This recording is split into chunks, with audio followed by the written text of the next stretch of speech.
ભાવનગરના કુંભારવાડા નારી રોડ પર ડેમોલિશન સૌરાષ્ટ્ર અને કચ્છના હોમગાર્ડ જવાનોના ટ્રેનિંગ સેન્ટર માટે સરકારે જમીન ફાળવી હતી, પરંતુ આ જમીન પર દબાણકારોએ કબજો જમાવી દીધો। અંદાજે 22 કરોડના કિંમતની 22 વીઘા જમીન પરના દબાણો તોડી પાડવામાં આવ્યા।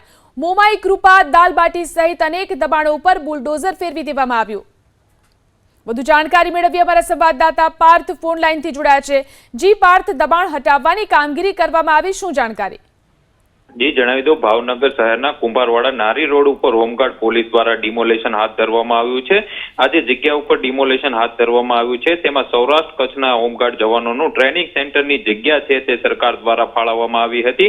આજે જગ્યા છે તે 22 વીઘાની જગ્યા ઉપર 22 કરોડ રૂપિયાના ખર્ચે આ ટ્રેનિંગ સેન્ટર છે તે બનવાનું હતું, પરંતુ તે પહેલા જ આજે જગ્યા ઉપર ગેરકાયદેસર દબાણો છે તે થયા હતા, જેને લઈને હોમગાર્ડ દ્વારા આજે જેસીબી અને ક્રેનની મદદથી ડિમોલેશન હાથ ધરવામાં આવ્યું છે અને જે 22 વીઘાની જે જગ્યા છે તેમાં ગેરકાયદેસર દબાણો છે તેને હટાવીને આ જગ્યા છે તે ખુલ્લી કરવામાં આવી છે।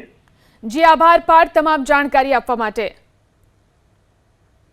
તો ભાવનગરના કુંભારવાડા નારી રોડ પર દબાણ હટાવવામાં આવ્યા જોઈ શકાય છે। મોટી સંખ્યામાં જે રીતે અહીં દબાણો કરી દેવામાં આવ્યા હતા, હોમગાર્ડ જવાનોના ટ્રેનિંગ સેન્ટરની જમીન ઉપર આ દબાણો હતા જેને દૂર કરવામાં આવ્યા છે।